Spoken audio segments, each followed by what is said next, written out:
മലബാർ ഡിജിറ്റലിൽ വിലക്കിഴിവിന്റെ പൊടിപൂരം. ഉടൻ സന്ദർശിക്കൂ മലബാർ ഡിജിറ്റൽ.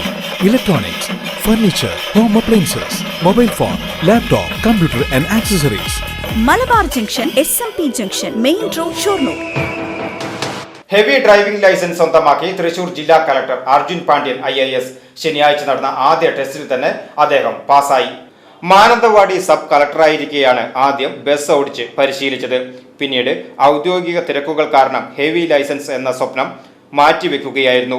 4 ചക്ര വാഹനങ്ങൾ ഉപയോഗിക്കാറുണ്ടെങ്കിലും ഹെവി ലൈസൻസ് നേടാൻ ശ്രമിച്ചില്ല. തുടർന്ന് ഏതാനും ആഴ്ചകൾക്ക് മുമ്പ് അത്താണിയിലെ ഗ്രൗണ്ടിൽ പരിശീലനം നടത്തിയ ശേഷമാണ് മോട്ടോർ വാഹന വകുപ്പ് ഉദ്യോഗസ്ഥരുടെ മുന്നിൽ ശനിയാഴ്ച ടെസ്റ്റിന് ഹാജരായത്. ഗ്രൗണ്ട് ടെസ്റ്റ് നടത്തിയ ശേഷം സംസ്ഥാന പാതയിൽ വടക്കാഞ്ചേരി റൂട്ടിൽ 10 കിലോമീറ്ററോളം ബസ് ഓടിക്കുകയും ചെയ്തു. ലേബർ കമ്മീഷണറായിരുന്ന അർജുൻ പാണ്ഡ്യനെ 2024 ജൂലൈയിലാണ് തൃശൂർ കളക്ടറായി നിയമിച്ചത്. ഇടുക്കി ഏലപ്പാറ സ്വദേശിയായ അദ്ദേഹം 2017 ബാച്ച് കേരള കേഡർ IAS ഉദ്യോഗസ്ഥനാണ്. പർവ്വതാരോഹകനും മാരത്തൺ താരവും കൂടിയാണ് കളക്ടർ. News desk VCV.